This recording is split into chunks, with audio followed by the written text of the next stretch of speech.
네, 서울 광진구가 국회의원 이정원입니다. 질의를 시작하기에 앞서서 제가 질문 드릴 분들을 먼저 말씀드릴 테니까 타이머를 좀 중단시켜 주시고요. 준비해 주시면 좋겠습니다.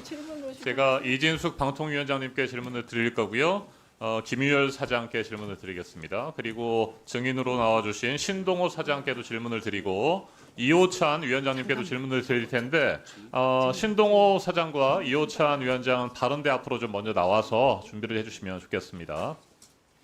자, 두 분 좀 기다려 주시고요. 먼저 이진숙 방송통신위원장님께 질문 드리겠습니다. 제가 방금 네 분을 지명하면서 두 명의 사장이라는 표현을 썼습니다. 지금 국회 과방위 현안 질의장에 EBS 한국교육방송공사 사장이라고 하는 분이 두 분이나 계십니다. 참고인 김유열 사장, 증인 신동호 사장. 누가 사장입니까? 방송통신위원회가 선임한 사장은 신동호 사장입니다. 네, 자 김유열 사장님, 예, 지금 EBS 사장이 누굽니까? 예, 접니다. 네, 자 신동호 사장님, EBS 사장이 누굽니까? 예, 저는 적법하게 임명된 EBS의 사장이라고 생각하고 이 자리에 와 있습니다.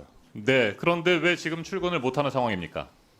뭐 이미 보도돼서 다 알고 계시겠지만 제 첫 출근 날부터 출근 저지가 있어서 원활한 업무 수행이 좀 쉽지 않았기 때문에 외부에서 업무를 진행했었고요. 이후 가처분 신청이 1심에서 인용이 됐기 때문에 지금 현재는 제가 출근하지 않고 있는 상황입니다. 네, 자 방금 언급하신 첫 출근 현장의 모습을 영상으로 준비했습니다. 여러분 함께 보시겠습니다. 여기 계실 분이 아니신 것 같습니다. 제가 봤을 때는 여기 입당하신 분이 아닌 것 같습니다. 어디서 인사권이라고 존중받아야 된다고 말했습니까? 대법원에서 인체제 불법 임명이라고 명확하게 말했습니다. 아사님, 또 자의적으로 해석하십니까? 네, 지금 제가 알기로는 현 사장님께서 가처분 넣으신 걸로 알고 있습니다. 그때까지 오지 마십시오. 불법 임명을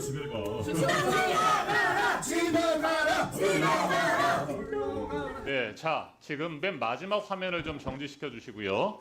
네, 제가 질문하는 동안에 그 영상을 좀 다시 한번 소리 없이 틀어주셔도 좋을 것 같습니다. 맨 마지막 화면 여러분 기억하실지 모르겠습니다. 웃으면서 팔짱을 끼고 있는 모습이었습니다. 저는 뉴스를 보면서 깜짝 놀랐습니다. 그러면서 하나의 사자성어가 떠올랐습니다. 의기양양. 그래서 제가 그 사전을 좀 찾아보니까 뜻한 바를 이루어 만족한 마음이 얼굴에 나타난 모양. 그런 심정이셨습니까? 제가 첫 출근 당시에 노조에서 출근 저지를 했었던 때 제가 했던 첫 번째 멘트는 이거였습니다. 우리 대화 좀 합시다였습니다. 저는 불필요한 오해와 잘못된 왜곡된 내용에 대해서 대화를 하고 싶어서 대화를 하자라는 게 제 첫 마디였고 시종 일관 저는 그런 태도로 출근 저지 때마다 발언을 해왔습니다. 네, 그렇습니까? 됐습니까? 네. 됐고요. 다시 한번 이 장면 한번 틀어주십시오. 네, 웃으면서 팔짱을 끼고 있는 모습이 그렇게 직원들과 적극적으로 대화를 하려고 하는 그런 마음이었는지 저는 궁금하고요. 제가 이때 화면을 보면서 EBS 직원들이 아무리 떠들고 출근을 방해해도 나는 EBS 사장이다 뭐 이런 심정이 아니었을까라고 생각을 했었습니다. 자, 김유열 사장님. 예, 중대한 위법이 있다면서 신임 사장에 대한 임명 집행정지 가처분 신청과 임명처분 무효 확인 본안 소송을 제기하셨군요. 예. 왜 중대한 위법이 있다고 판단하셨습니까? MBC 박문진 이사 전례가 대법까지 결정이 있었고 또 연이어 그 유사 그 법원에서 결정이 있어서 EBS에서도 그런 똑같은 일이 일어나면 EBS는 또 MBC도 아니고 굉장히 여러 가지로 굉장히 취약한 방송사라 EBS 향후에 굉장히 어려움이 발생될 거다 이렇게 생각을 했습니다. 네, 자 이진숙 위원장님, 사장으로 인정하지 않으시는 김유열 사장께서는 중대한 위법이 있다고 주장을 하셨습니다. 그리고 실제로 4월 7일 법원은 신동호 사장에 대한 임명처분 무효 확인 소송의 집행정지 신청을 받아들였습니다. 그런데 바로 또 항고를 제기하셨군요. 자, 2인 체제 위법성에 대해서 문화방송 대주주인 박문진 이사 등 6명에 대해서도 대법원은 3월 13일에 확정 판결을 내렸습니다. 방통위 2인 체제 의결의 문제점을 지적했고 헌법재판소도 방통위 2인 체제 위험성에 대해서 계속해서 지적했고 그럼에도 불구하고 이 인사를 밀어붙인 이유가 뭡니까? 방송통신위원회 설치와 운영에 따른 법률에 따르면 13조 2항에서 방송통신위원회는 이인의 요구에 따라서 개의할 수 있고 위원장 단독으로도 개의를 할 수 있습니다. 언급하신 헌법재판소의 판결은 2인 체제에 의한 결정이 있었지만 기각이 됐습니다. 네, 좋습니다. 자, 이진숙 위원장의 얘기를 들어보면 도대체 민주공화국 대한민국의 방송과 통신을 책임지는 사람으로서 헌정 질서와 또 법 질서에 대해서 제대로 된 생각을 가진 분이신가 저는 의문이 들지 않을 수가 없습니다.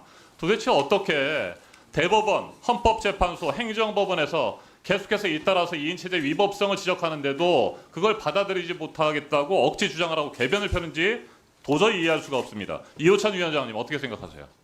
우리 사회의 사법 질서를 존중해야 하는 마땅히 고위공직자로서 옳지 않은 태도라고 생각하고요.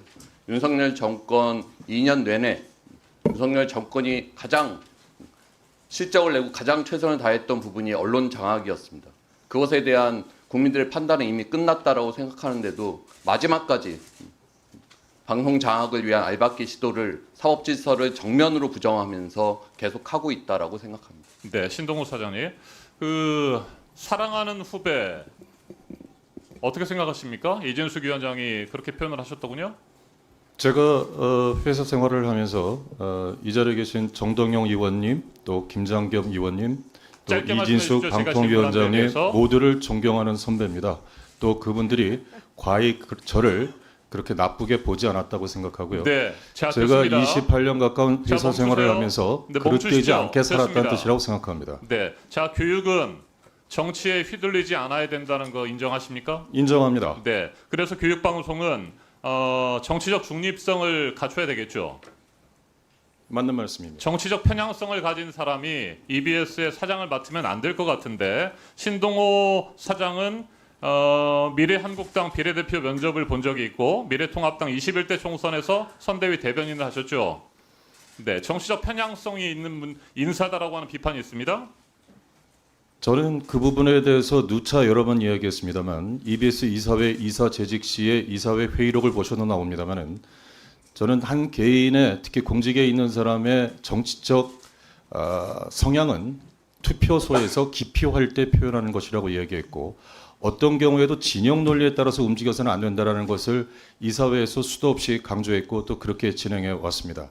그렇게 강조하는 게 중요한 것이 아니고 신동호 씨가 그동안 해왔던 여러 가지 행태들이나 언행들을 보면 정치적 편향성이 있다라고 하는 부분들을 지적을 하는 겁니다. 정말 죄송한 말씀입니다만 의원님께서 구체적으로 제 어떤 행태와 언행이 정치 편향적이라고 생각하시는지 저는 오히려 궁금합니다. 자, 이정원 의원님 추가 질의하시고요. 저기 김유열 사장님, 예. 제가 한 가지 물어보겠습니다. 들어가십시오. 그동안에 저런 경력, 특정 정당에 출마했던 분이 최근 10년 이내에 EBS 사장이 된 적이 있습니까? 최근 10년 이내에. 예, 공사화된 2000년 이후에 없습니다. 네, 그렇습니다. 없습니다. 예.